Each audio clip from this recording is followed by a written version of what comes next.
vous allez donner une note entre 0 et 10 pour chacun de vos domaines de vie. Donc, d'abord le domaine personnel, domaine professionnel, le domaine amoureux, puis le domaine familial et social.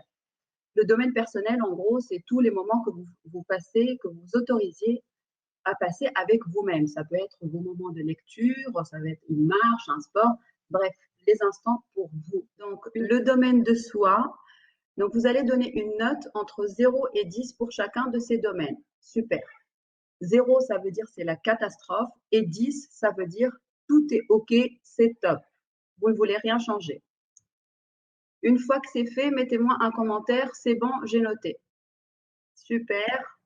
Alors, sachez que le domaine de vie le moins bien noté, c'est le domaine de vie où vous cultivez le plus de pensées négatives. Mais à partir de maintenant, on va les appeler des pensées limitantes. C'est ce qu'on utilise en PNL. On parle de pensées limitantes parce que toute pensée négative a été utile à un moment donné de notre vie. Par contre, à un instant donné, à un moment donné dans notre vie, elle peut devenir limitante et donc on choisit de la remplacer. J'avance. Alors, notre feuille de route pour cette petite heure ensemble. On va tout d'abord commencer, je vais vous expliquer ce que c'est que la PNL, ce qu'on appelle la programmation neurolinguistique, que je pratique en coaching. On va parler du modèle du monde, puis on va faire un petit focus sur notre cerveau, les 3 cerveaux. Et puis après, au point 4, je vais vous expliquer comment une pensée peut devenir et se matérialiser et devenir notre réalité. Je terminerai avec des astuces d'auto-coaching que vous pouvez pratiquer régulièrement. Et puis, on finira par une session de questions-réponses. Je vais boire de l'eau, j'ai soif. Sinon, vous pouvez aussi garder en tête cette phrase de Bouddha qui dit que ce que l'on pense, on le devient, ce que l'on ressent, on l'attire, ce qu'on imagine, on le crée. Donc ça, c'est notre feuille de route aujourd'hui. N'hésitez pas à me poser des questions au fur et à mesure de l'atelier. J'y répondrai à la fin de l'atelier. Ok, alors c'est quoi la PNL, la programmation neurolinguistique? La PNL est une approche, une méthode qui a été inventée par 2 Américains dans les années 70 et ils se sont inspirés en gros de 3 experts dans leur domaine, dans le domaine de la psychothérapie, dont un très connu qui est Milton Erickson. Milton Erickson, c'est le père de l'hypnose ericksonienne. Donc, ces 2 gars-là, ils se sont inspirés des patients, des 3 experts en psychothérapie, parce qu'ils avaient des résultats époustouflants. Ils arrivaient à changer, à apporter des améliorations à leurs patients. Et donc, ils se sont dit, on va créer une approche, une méthode inspirée de cas qui sont réussis.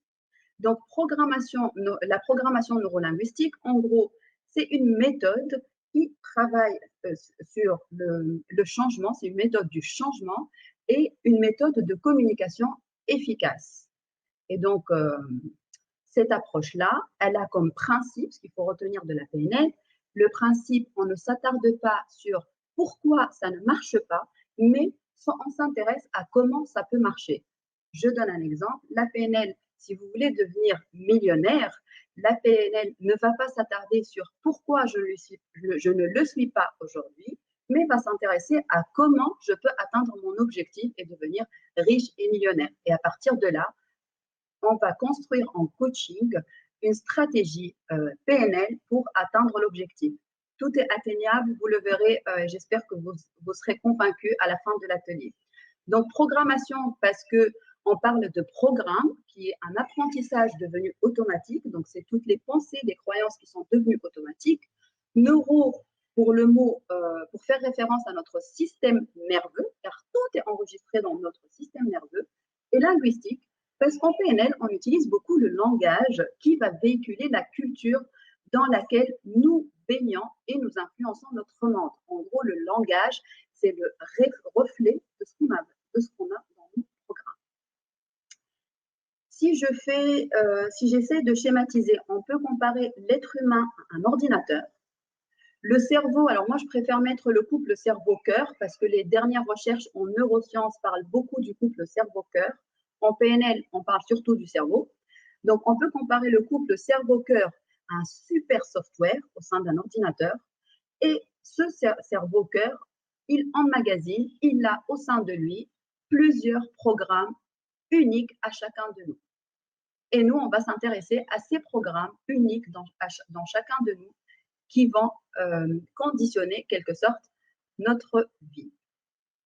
Alors, pour comprendre comment, tout d'abord, il faut comprendre comment l'être humain fonctionne. Alors, nous fonctionnons grâce à 3 pôles d'activité. Concentrez-vous bien. Le premier pôle d'activité, c'est le processus cognitif. Donc, toute l'activité mentale, les pensées, les réflexions, notre raisonnement. Ça, c'est le processus cognitif. Deuxième pôle d'activité, c'est nos états internes, donc les émotions, tout ce que nous ressentons. Donc, on en était où? Donc, on était aux états internes. L'état interne, c'est tout ce qui est ressenti, toutes les émotions que nous avons. Et en 3, notre troisième pôle d'activité, c'est les comportements externes. Donc, comment nous nous comportions.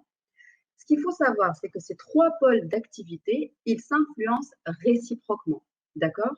Donc, pour les personnes qui sont là pour entamer un changement en elles, il faut savoir, c'est que il faut impacter ces 3 pôles d'activité. Je vous donne un exemple. Souvent, il y a des gens qui ont peur, qui ont du mal à s'exprimer en public, ce que je fais aujourd'hui. Ces gens-là, en général, pour les aider à dépasser cette peur, on va travailler sur 2 pôles d'activité.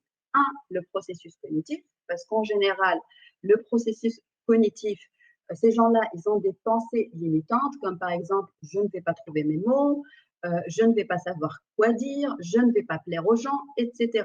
Donc tout ça, c'est des pensées limitantes sur lesquelles il faudra travailler pour aider la personne à aller vers l'état désiré et remplacer ces pensées limitantes par de nouvelles pensées, ce qu'on appelle des pensées aidantes.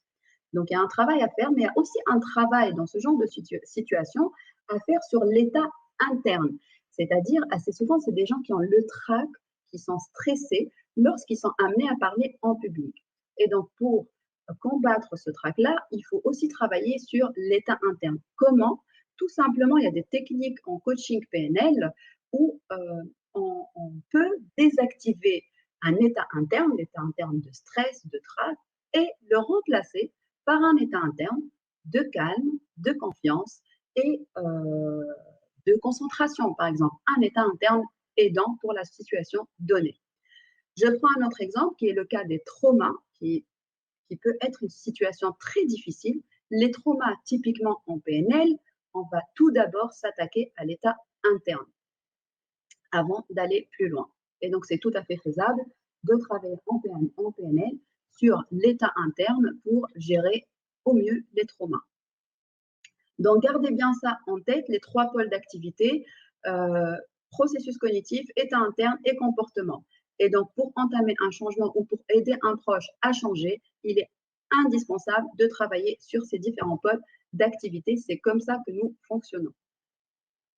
Merci, merci pour les gens qui m'encouragent. Alors, maintenant, j'ai besoin qu'on se mette d'accord sur la construction de notre réalité. Alors, j'ai mis à gauche ce qu'on appelle la réalité, les faits et l'expérience. Ce qu'il faut savoir, c'est qu'il y a une différence entre le monde et notre modèle du monde. Le monde, notre modèle du monde, ce n'est qu'une représentation de la réalité que nous nous faisons du monde. Pourquoi? Parce qu'une réalité donnée, elle va passer par plusieurs filtres. Le premier filtre, ça va être le filtre neurologique, le filtre culturel, puis le filtre personnel. C'est quoi un filtre neurologique? Le filtre neurologique, en gros, c'est notre façon de voir l'univers à travers nos 5 sens. Par exemple, si je compare l'être humain, si je prends le cas de la vision et je compare l'être humain à une mouche, on n'a pas du tout le même champ de vision qu'une mouche. Donc, on voit tout de suite que notre représentation du monde, ce que j'appelle le modèle du monde de l'être humain, n'est pas le monde, car ce n'est pas le monde que voit la mouche non plus. Donc, nous ne voyons qu'une partie de la réalité. Donc, ça, c'est le premier filtre qui est le filtre neurologique. Puis, on va voir ce qu'on appelle des filtres culturels. les filtres culturels, ils vont être liés à l'environnement dans lequel on a grandi, à la culture, à la société, à la communauté à laquelle nous appartenons. Et ça, c'est des filtres culturels. Par exemple, je ne vais pas avoir le même modèle du monde que les Esquimaux. Je ne pense pas. Et dernier filtre, c'est le filtre personnel. Le filtre personnel est fortement lié à notre expérience de vie, à notre éducation et à toutes les croyances, les valeurs qu'on va mettre en place au fur et à mesure de notre existence. Et donc, pour résumer, notre modèle du monde, notre vision du monde n'est pas le monde, gardez bien ça en tête, et chacun a une vision du monde différente de l'autre. Un petit exercice. Alors là, je vais attendre vos commentaires. Dites-moi ce que vous voyez sur cette image. Je peux vous aider. Alors ça peut, normalement, vous êtes censé voir, je ne vais pas me dire on ne voit rien, vous êtes censé voir une vieille dame, soit une jeune femme. Il y a des gens qui arrivent à voir les deux. En général, c'est un peu compliqué de voir les deux, mais ok. Il y a une première personne qui me dit, je vois le visage d'une fille. Super, c'est vrai. Est-ce que tout le monde voit le visage d'une fille? Le profil d'une femme, très bien. Personne ne voit la vieille dame. Bon, ça, c'est un exercice déjà pour vous montrer que notre vision, je vois la vieille et la jeune dame. Bravo. Ok. Bon, alors, je vous explique, pour les gens qui n'arrivent pas à voir à la fois la vieille dame et la jeune dame, donc il n'y a pas de bonne ou de mauvaise réponse. Hein. Toutes les réponses sont bonnes, mais c'est juste notre vision du monde. Alors, la vieille dame, je vais faire avec la souris, vous pouvez la voir comme ça. Ça, c'est ses yeux. Ici, on voit ses yeux. Là, c'est le nez. Elle a un gros nez. Elle est de profil incliné comme ça. Et là, c'est sa bouche. On voit ici, c'est la bouche. Et ici, c'est ses cheveux. En gros, ça, c'est une sorte de foulard. Ça, c'est pour les gens qui n'ont pas vu la vieille dame. Pour les gens qui n'arrivent pas à voir la jeune fille, en général, c'est compliqué de voir les deux à la fois. Pour la jeune fille, elle est de profil comme ça. Elle a une plume, donc on voit bien la plume. Toujours le foulard, sorte de foulard ou des cheveux. Et là, on voit ses cheveux. Ici, c'est son œil, donc on la voit de profil. Ici, le nez. Ici, l'oreille. Et là, on voit en gros son cou. On dirait qu'elle a un collier ici. Donc ça, c'est juste à titre d'exemple pour vous dire que nous avons chacun notre vision unique du monde. Deuxième exercice, mais c'est la même idée, donc je ne vais pas m'attarder sur ça. Ici, pareil, donc nous avons deux images, soit un esquimau, soit une statue d'Indien. Je pense que c'est plus facile, en fait, cette deuxième image que la première. Alors, pour conclure sur cette première partie, ce que j'aimerais que vous reteniez, c'est que notre vision du monde n'est pas le monde. Pourquoi c'est important de comprendre ça? Parce que ça nous permet de prendre du recul par rapport à nos pensées, par rapport aux pensées, à la manière de réfléchir de nos proches, de notre entourage. Deuxième point, il n'y a pas de modèle du monde plus vrai qu'un autre. Donc, on ne peut pas dire que mon éducation ou mon modèle du monde est meilleur que celui de mon voisin. Mais par contre, il y a des modèles du monde plus aidants que d'autres. Par exemple, il est mieux de croire qu'on est capable d'apprendre, d'avoir une pensée, une croyance qui dit que je suis capable d'apprendre tout avec une certaine facilité que d'avoir une croyance j'ai du mal à apprendre, j'ai du mal à apprendre les maths ou toute autre chose. Vous voyez bien, la personne qui va cultiver la croyance je sais apprendre facilement tout dans ma vie, va pouvoir apprendre et accéder à ses ressources internes, donc la confiance en soi, la concentration, le calme, etc., tout ce qui nous permet d'apprendre plus facilement que la personne qui va cultiver la pensée j'ai du mal à apprendre les maths, les physiques, toute autre activité. Donc c'est l'idée qui est derrière en fait cette phrase-là. Et puis après, les limites sur lesquelles nous butons ne sont généralement pas dans le monde. C'est pour ça qu'on parle de vision du monde, mais elles sont où dans ce cas-là? Elles sont dans la représentation que nous avons nous-mêmes de ce monde. Je vous donne un exemple. Il y a quelques années, une enseigne de chaussures, c'est l'enseigne Bata, je crois qu'elle a fermé d'ailleurs, a voulu en fait étudier le marché de l'Afrique noire. Il voulait se lancer en Afrique noire. Ils ont envoyé des commerciaux en Afrique noire pour étudier le marché. Alors, il y a un premier commercial qui revient et il dit, c'est mort, il n'y a pas de marché pour nous ici, les gens ne portent pas de chaussures. OK. Deuxième commercial, il revient et dit, c'est formidable ici, il y a un marché de malades pour nous, personne ne porte de chaussures. Est-ce que ça commence à monter dans le cerveau? Il y a vraiment ce qui nous bloque en fait, ce qui nous limite dans la vie, c'est nos pensées, c'est notre vision du monde. Et c'est pour ça, à chaque fois, il faudrait challenger notre vision du monde pour mettre en place des pensées aidantes et arrêter, supprimer les pensées limitantes. Et dernier point, donc par rapport à la PNL, mieux vaut savoir comment ça marche plutôt que pourquoi ça ne marche pas. Plus on s'attarde sur le pourquoi ça ne marche pas, plus on va se concentrer sur ce qui ne marche pas et non pas sur l'objectif qu'on souhaite atteindre. D'où l'approche PNL. D'ailleurs, aujourd'hui, dans les entreprises, on parle beaucoup d'approche orientée solution. En fait, c'est le même principe. Hein. Enfin, c'est juste qu'en PNL, ça date depuis des années et que maintenant, ça arrive dans les entreprises. Alors, maintenant, on va s'intéresser au cerveau. Notre cerveau, on peut le diviser en trois cerveaux. On a ce qu'on appelle le néocortex ou le nouveau cerveau. Donc, c'est le cerveau qui s'est développé au fur et à mesure de l'évolution de l'espèce humaine. C'est tout ce qui est cette partie-là, elle gère toute la partie logique, décision, réflexion, calcul, tout ce qu'on fait mentalement et d'une manière consciente. Donc, on peut dire que le néocortex, c'est le royaume de la raison et du conscient. Le système limbique, maintenant, c'est la partie où on stocke toutes nos émotions, tous nos programmes et toutes nos croyances. On peut dire que le système limbique, c'est le royaume des émotions et de l'inconscient. Et pour finir, nous avons le cerveau reptilien. Donc, le cerveau reptilien, c'est ce qu'on partage, enfin, les animaux, ils ont aussi des cerveaux reptiliens. C'est ce qui gère notre instinct de survie et c'est ce qui a permis à l'espèce humaine de survivre et d'évoluer depuis des milliers et des milliers d'années.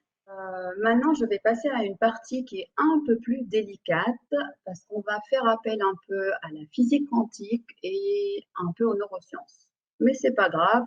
Normalement, j'ai essayé de simplifier les choses au maximum. Donc, j'ai fait un petit comparatif entre notre conscient et notre inconscient. Donc, la partie consciente, on a dit qu'elle gérait toutes les opérations logiques, nos choix, les décisions qu'on prend dans la vie. L'inconscient, quant à lui, il gère toutes les opérations inconscientes. Ça va être la respiration, les battements du cœur, la gestion de nos organes, la gestion de chacune de nos cellules. Notre conscient est capable de gérer entre 3 et 7 tâches en parallèle maximum. On voit de temps en temps des gens un peu, des super personnes qui sont capables, par exemple des serveurs, on les voit, ils sont capables de porter 7 choses en même temps en étant très très concentrés. On ne peut pas aller au-delà. Par contre, notre inconscient peut gérer plus de 10 milliards de tâches en parallèle. Est-ce que vous réalisez ce que ça veut dire? Enfin, rien que vous prenez le nombre de cellules qui sont dans votre corps, votre inconscient est capable de gérer des milliards de choses en parallèle. Et pourtant, vous passez la journée à être dans votre mental et vous oubliez de déléguer des choses à votre inconscient. Alors, troisième point, le conscient distingue entre le bien et le mal, tout ce qui est dangereux ou n'est pas. Par contre, la partie inconsciente en nous ne se pose pas de questions. Elle va exécuter l'ordre qui a été communiqué par le conscient sans se demander si c'est bien ou mal. Je vous donne un exemple que notre formateur, c'est un hypnothérapeute en fait qui nous a formés en PNL. Alors c'est un vieux monsieur, il exerce depuis des années et au tout début, quand il a commencé à exercer, il avait un cas d'une personne qui venait assez souvent pour traiter des problèmes d'eczéma. Donc c'est des taches qui apparaissent au niveau du corps. Donc il le traite la première fois, il fait un travail sur l'inconscient et puis ça marche pendant 3-4 mois et puis après le patient revient. Il lui dit c'est pas possible, ça revient, je ne sais pas ce qui se passe. Il refait une séance d'hypnothérapie, il travaille sur l'inconscient et puis 3-4 mois, pareil, il revient. Et là, le thérapeute, il se dit c'est pas possible, qu'est-ce qui se passe? Bon, je refais une dernière séance, sinon il y a un souci, j'arrive pas. Et il fait la 3e séance, et lorsqu'il était en train de, donc pendant la séance d'hypnothérapie, il dit une phrase, alors le thérapeute l'a dit inconsciemment, maintenant on va trancher dans le vif. Et il continue sa séance, le mec là rentre chez lui et il tranche réellement dans le vif. C'est une expression, trancher dans le vif, mais le gars, il a pris un couteau et il s'est en gros ouvert la peau. Bon, il n'y a pas eu de drame, heureusement, c'est pour ça qu'il raconte l'histoire, mais c'est pour vous dire à quel point notre inconscient peut être puissant. Notre inconscient, si on lui donne l'ordre que tout est vert, tu peux y aller, tu peux exécuter, eh ben il l'exécute. Il ne se posera pas la question si c'est bien ou non. 4e point, donc notre conscient distingue entre la réalité et l'imaginaire. Par contre, notre inconscient ne fait pas la différence entre la réalité et l'imaginaire. Et là, c'est un outil pour vous. Donc pour ça, je vais vous inviter à faire un exercice. Donc j'espère que vous êtes bien installés. Sinon, essayez de trouver un endroit calme. Et je vous invite à fermer les yeux et à prendre 3 grosses respirations. Donc je vais le faire avec vous tout en vous guidant les yeux fermés.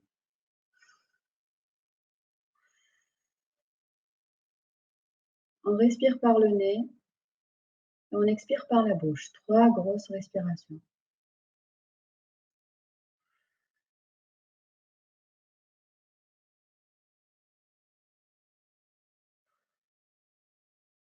Je vous invite maintenant à aller chercher au fond de vous, au fond de votre inconscient, un souvenir de bonheur, un souvenir que vous avez connu, où vous avez connu beaucoup de joie, de plaisir. Ça peut être vos vacances, ça peut être une sortie agréable, ça peut être l'arrivée d'un enfant ou bien un mariage. Vous cherchez le souvenir où vous avez eu le plus d'émotions positives, de joie et de bonheur. Détendez-vous et continuez à respirer tout doucement. Je vous invite maintenant à voir, à observer ce moment de plaisir. Vous étiez peut-être avec des amis, de la famille, avec des gens que vous aimez bien. Vous êtes peut-être en train de discuter, de rigoler, ou vous êtes tout simplement peut-être tout seul, en face d'un endroit magnifique, bien avec vous-même. Rappelez-vous tous les moments de ce souvenir. Prenez le temps d'observer les images. Vous entendez peut-être de la musique ou le bruit des vagues.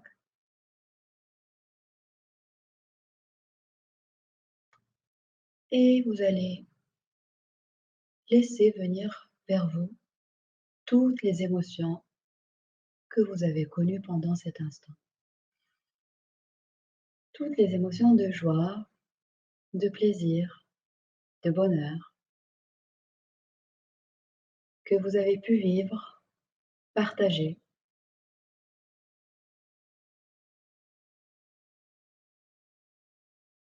Prenez le temps de ramener ces émotions en vous, vers vous. Et puis reprenez tout doucement votre respiration.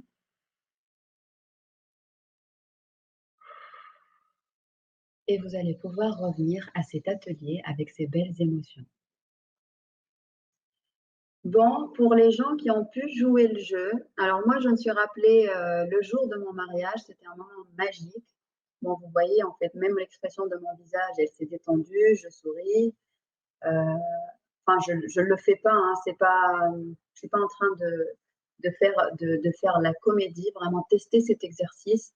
Notre inconscient ne fait pas du tout la distinction entre la réalité et l'imaginaire. Et l'imaginaire est un outil très puissant pour amener vers vous des états internes désirés et pour aller vers votre objectif et atteindre vos objectifs. Je suis vraiment hyper détendue, c'est pour ça que je parle comme ça. Bon, je continue la comparaison. Donc, notre conscient a besoin d'être arrêté, de s'arrêter, parce que si le conscient, si le mental ne s'arrête pas, en fait, on est amené à mourir, tout simplement. C'est pour ça on a besoin de se reposer, de faire des siestes, de dormir, etc. Par contre, votre inconscient, messieurs, dames, ne s'arrête jamais. Ça veut dire qu'il bosse 24 heures sur 24 pour vous, pour vous, pour exaucer tout ce que votre conscient va lui donner comme ordre à travers ses programmes et ses pensées. Donc, en conclusion, notre conscient a des capacités limitées, contrairement à notre inconscient qui a des capacités illimitées et infinies. Et donc, faites attention et prenez le temps d'accorder de l'importance à votre inconscient, car c'est lui qui peut vous ouvrir tous les champs de possibilités. C'est là où on va parler un tout petit peu, pas beaucoup, j'ai essayé de simplifier les choses au maximum de physique quantique. Alors, comment du coup une pensée qu'on aurait répétée plusieurs fois, qu'on aurait entendue plusieurs fois, peut devenir notre réalité. Jusque-là, en fait, on dit que la pensée va se programmer dans l'inconscient, mais je n'ai pas encore expliqué comment l'inconscient va interagir avec notre monde extérieur. Supposons qu'on se répète ou qu'on a entendu plusieurs fois dans la vie, où on se répète « ma vie est difficile, ma vie est difficile, ma vie est difficile », etc., etc. Donc, on va se répéter ça jusqu'à ce que cette idée soit ancrée, programmée dans l'inconscient. Et hop, elle est stockée. Ce qui va se passer après, ce qu'il faut savoir, c'est qu'une pensée, qui a été démontrée par la physique quantique, c'est qu'une pensée a une fréquence, c'est une énergie. Donc, elle vibre à une certaine fréquence. Chaque pensée, en fait, ce qu'il faut voir, c'est un mot qui n'est pas dit. D'accord? Et chaque mot, qui a été prouvé en physique quantique, chaque mot a un niveau de fréquence donné. Donc, une pensée correspond à une fréquence donnée, à un taux vibratoire. Si moi, je vibre la fréquence de « ma vie est difficile », si j'émets en fait cette pensée continuellement dans mon inconscient, l'inconscient, il va interagir avec l'univers pour lui dire « exauce-moi, ma vie est difficile ». Comment il le fait? En envoyant ces fréquences-là vers l'univers. Comme on sait tous que je vais venir à vos questions et à vos commentaires. Comme on sait tous que notre inconscient, l'univers, n'est autre que énergie, les énergies vont se parler. Et plus j'envoie à l'univers « ma vie est difficile, ma vie est difficile », plus l'univers va s'aligner avec votre demande en exaucant « ma vie est difficile ». Et là, vous allez attirer des circonstances, des personnes, des conditions de vie qui ne feront que confirmer votre croyance, votre fréquence de pensée qui est « ma vie est difficile ». Donc, même si on passe par une période difficile, même si, oui, par moments, la vie peut être difficile, et je ne peux pas le nier, il est préférable d'installer une pensée en disant « ma vie s'améliore jour après jour ».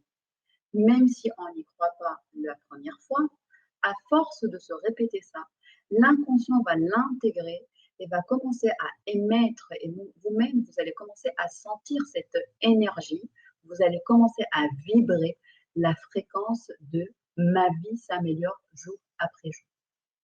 Donc, si je résume, la pensée n'est autre que fréquence, un taux vibratoire. Ce taux vibratoire est envoyé par l'inconscient vers l'univers.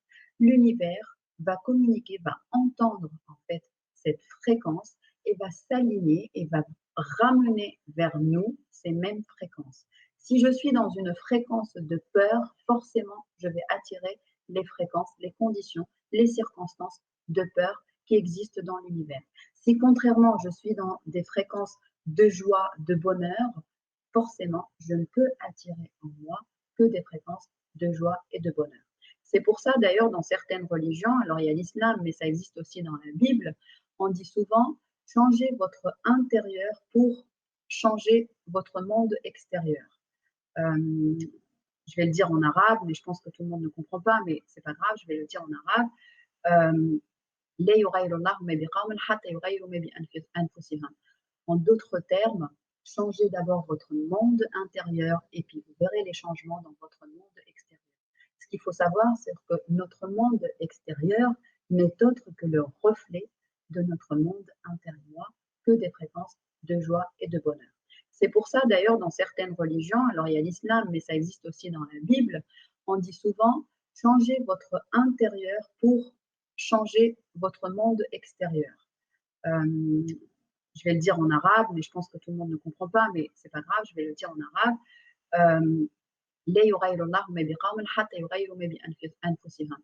En d'autres termes, changez d'abord votre monde intérieur et puis vous verrez les changements dans votre monde extérieur. Ce qu'il faut savoir, c'est que notre monde extérieur n'est autre que le reflet de notre monde intérieur. Bon, j'espère que vous êtes toujours là et que je ne vous ai pas perdu. Mais ça commence à être très passionnant. Donc, pour ce schéma, en gros, c'est un petit récapitulatif. On part d'une circonstance. Donc, c'est notre état de départ, une circonstance, un fait qui est neutre, qui arrive dans notre vie. Par rapport à une circonstance donnée, on a dit que cela passait par plusieurs filtres, donc je vais percevoir quelque chose de la situation. Je n'aurai jamais la situation globale, mais ce que je vais percevoir de la situation, je vais l'utiliser. Puis, il y a une pensée tout de suite, il y a le processus cognitif, je vais donner un sens à ce que je perçois. Donc, le jeu est bien en bleu pour dire qu'on est toujours acteur, on est responsable de nos pensées, de nos émotions et de nos actions. Donc, le sens que je décide de donner à cette situation. OK? En fonction de ce sens que je vais donner à cette situation, je vais lui associer une émotion. Alors, je le fais d'une manière inconsciente. Hein. Tout ça se produit tellement rapidement que, en fait, on n'a même pas le temps de réfléchir. C'est pour ça qu'il est important d'observer ces pensées. Donc, ce que je ressens, et puis après, en fonction de ce que je pense, ce que je ressens, je vais agir. Ce qu'il faut savoir avant d'aller à la case action, c'est que ces deux cases, la pensée et l'émotion, c'est là où on interagit, c'est là où se passe le plus gros de l'interaction avec l'univers. C'est là où il va y avoir un échange de fréquences, de taux vibratoires. Plus je cultive une pensée de ma vie s'améliore jour après jour, je suis capable, plus j'entretiens cette pensée, plus mon inconscient va l'accepter et y croire, plus je vais ressentir d'abord cette émotion de, de possibilité, de confiance en soi, et plus je vais émettre ça vers l'univers et interagir avec l'univers. C'est pour ça, il y a la fameuse phrase qui dit « il faut le croire pour le voir ». Et ça se passe comme ça tout le temps dans notre vie. Tout ce que vous avez réalisé jusqu'à présent, c'est parce que vous y avez cru à un moment donné dans votre pensée, dans votre mental et dans votre inconscient. Ça ne se passe pas dans l'autre sens. Et donc après, en fonction de ces deux éléments, donc la pensée et les émotions, je vais réaliser une action et par conséquent avoir un résultat donné. Et donc c'est le résultat que je crée, qui peut être négatif ou positif. Mais encore une fois, nous sommes responsables de tout ce qui nous arrive dans la vie. Notre vie, alors extérieure, il y a des gens qui vont me dire oui, mais il y a des situations graves, etc. Est-ce que nous créons ces situations aussi? On va y venir si vous avez ce genre de questions. Je peux apporter des réponses. Gardez bien ce schéma en tête. Je continue et on a bientôt fini pour vous donner la main pour les questions. Alors, quelques astuces maintenant d'auto-coaching que j'adore. Tout d'abord, vous l'avez compris, apprenez à observer vos pensées. Donc, ce que je vous demande, et j'espère que vous l'avez compris, vous n'êtes pas vos pensées. Vos pensées se sont installées depuis votre plus jeune âge, depuis que vous étiez dans le ventre de votre mère, et ça s'est mis en place petit à petit dans votre inconscient. Mais à partir du moment où on décide que nous ne sommes pas nos pensées, on conscientise nos pensées, on peut commencer à les observer. Donc, première étape, c'est vraiment d'observer ces pensées. Quand vous êtes dans une situation donnée, vous êtes gêné, vous êtes perturbé, sachez que tout est OK. Commencez par accepter l'événement. Une émotion de peur, de gêne, peu importe l'émotion, n'est autre que pour vous guider. Une émotion, je le dis toujours, pour les gens qui me suivent depuis un moment, c'est votre GPS interne, c'est votre thermomètre en gros. Donc, si j'ai une émotion négative, hop, on revient vers soi et on dit, OK, ça parle de quoi? Ça parle souvent de vous, ça touche en général une valeur qui est en vous. Ce n'est pas la circonstance extérieure qui est gênante, mais ou la personne qui est gênante, mais ça a touché quelque chose en vous. Donc, essayez de revenir aux faits. Vous pouvez utiliser le schéma d'avant, en fait. Essayez de revenir aux faits, des faits neutres. Je vais vous donner un exemple. On prend l'exemple, désolée pour mon mari qui me regarde, mais bon, c'est juste un exemple. Par exemple, je me prends la tête avec mon mari et il commence à parler fort. D'accord? Alors, je peux dire, ah, il parle fort, il me manque de respect, donc il ne m'aime pas. Tac, tac, tac, association d'idées. Et vous imaginez en fait la suite, qu'est-ce que ça va engendrer comme émotion. Je peux aussi choisir de dire, c'est un moment d'énervement, il m'a parlé fort. Point. Le fait est neutre. Il est énervé, il a parlé fort. Ça ne veut pas dire qu'il ne me respecte pas ou qu'il ne m'aime pas. Ce n'est pas le cas, hein, mais c'est juste à titre d'exemple. Donc, c'est juste pour vous dire qu'il faut essayer tout le temps de revenir aux faits qui sont toujours neutres. Et puis après, il va vous falloir passer à l'action. Il faut écrire, d'accord? Donc, challenger ses pensées. Quand j'ai une pensée, alors j'ai quelqu'un qui me dit c'est pas vrai, j'ai pas compris, enfin, faut compléter pour me dire de quoi il s'agit, pourquoi en fait, par rapport à quoi. Mais c'est intéressant. Challenger vos pensées, c'est-à-dire, est-ce que si par exemple, je vous donne un exemple, pendant le confinement, plusieurs personnes qui travaillent dans le bien-être ont commencé à stresser, à se dire, ben, vu ce qui se passe avec cette pandémie, les gens vont moins dépenser dans le bien-être parce que ce n'est plus la priorité. OK, vous prenez vos notes, vous écrivez votre pensée limitante. Est-ce que c'est vrai? Alors oui, c'est vrai parce que j'étais l'ami dans le chiffre d'affaires a baissé, etc., etc. OK. En quoi c'est vrai? Donc, je donne les exemples. Les exemples, c'est par exemple mon ami. Est-ce que je pourrais trouver des contre-exemples? Oui, je peux trouver des contre-exemples. Le premier contre-exemple, c'est moi. J'ai suivi beaucoup de formations en ligne, j'ai payé pour du coaching, j'ai investi en moi pendant la période de confinement. D'ailleurs, pendant la période de confinement, il y a eu un pic incroyable de formations en ligne, de webinaires. Les gens sont vraiment revenus vers eux les gens sont vraiment revenus vers eux pour prendre soin d'eux. On se concentre, on arrête les blagues. Pour prendre soin d'eux. Et le confinement, c'était plutôt un retour vers soi, vers le bien-être. Et donc, les gens sont revenus vers tout ce qui est éco-responsable, vers le bien-être, vers le consommer local, etc. Vous voyez, en fait, vous pouvez travailler et challenger chacune de vos pensées comme ça. Donc, il faut d'abord écrire en vous posant ces différentes questions. Et la dernière question que vous pouvez vous poser, c'est quelle nouvelle pensée je pourrais ou je voudrais adopter. Je pourrais dire, par exemple, au contraire, la période de confinement, c'est le moment propice pour un retour vers soi parce que j'ai plus de temps, parce que j'ai plus de temps pour moi, pour revenir vers ce qui est important pour moi.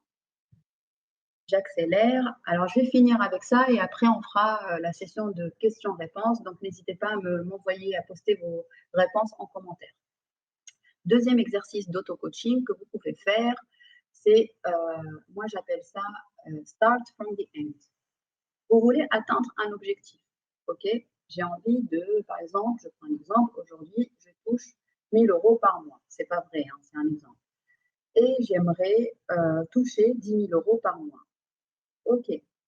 Donc, il faut vraiment se mettre dans la situation. Ça veut dire quoi, toucher 10 000 € pour moi? Qu'est-ce que ça va me procurer? C'est là le processus de visualisation.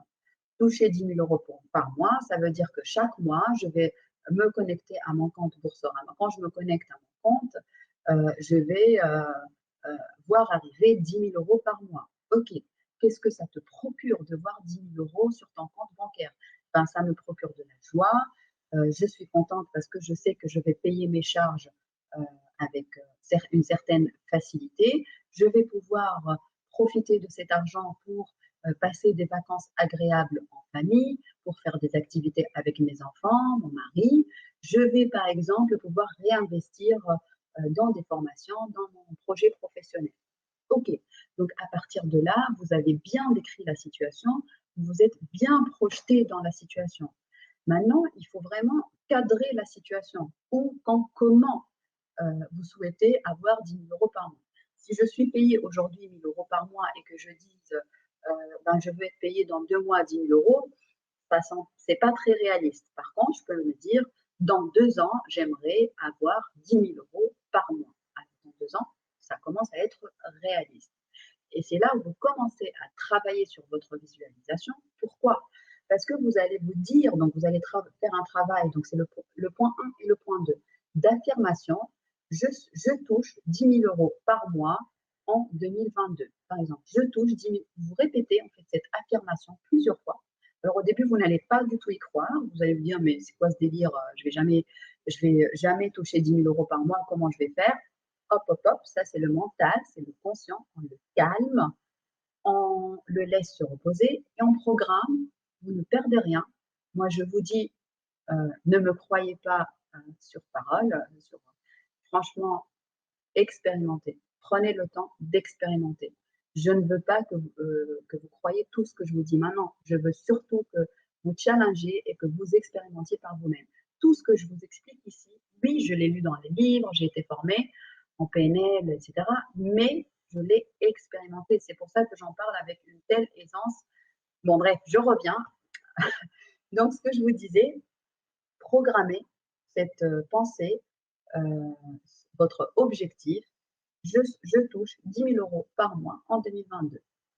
Vous allez voir que au fur et à mesure que vous allez vous répéter cette affirmation, vous allez d'abord la vivre, donc vous allez vraiment ressentir l'émotion, vous allez être dans une énergie d'abondance, dans des pensées d'abondance. À partir du moment où vous arrivez à être dans une pensée d'abondance, dans une énergie d'abondance, l'inconscient commence à envoyer ces taux vibratoires, ces fréquences vers l'univers. Alors après, vous allez me dire comment l'univers répond à cela.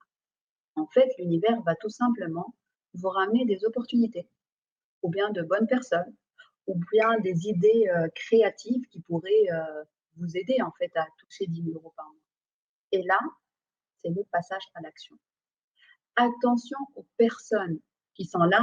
Si vous êtes là en fait pendant la journée en train d'écrire vos affirmations et que derrière, à partir du moment où c'est vraiment ancré dans l'inconscient, vous commencez à recevoir des messages de l'univers et vous ne passez pas à l'action, sachez que le message que vous envoyez à l'univers, c'est « j'en ai pas besoin, je ne veux pas recevoir ». Donc ça, c'est le processus de la demande. Je demande à l'univers d'avoir 10 000 € par mois. Mais une fois que la demande est devenue une croyance au niveau de l'inconscient, une fois qu'elle est propagée vers l'univers va vous apporter des opportunités, des gens, des idées, des inspirations, des intuitions. Écoutez et agissez, passez à l'action. Sinon, sachez que le message que vous envoyez à l'univers, c'est non, je n'en veux pas, je ne veux pas recevoir. C'est ce qu'on appelle la loi d'attraction, qui est énormément critiquée, mais cela fonctionne, ou bien le principe de causalité, de cause à effet en physique. Je vous mets maintenant mon contact. Si vous voulez qu'on échange un peu plus après cet atelier, à vous maintenant de jouer, de m'envoyer vos questions. J'essaierai de répondre à toutes vos questions. Donc, sachez que je partage beaucoup d'outils de développement personnel sur Instagram. Mon compte, c'est Leila Zangar. Mon adresse email s'affiche ici.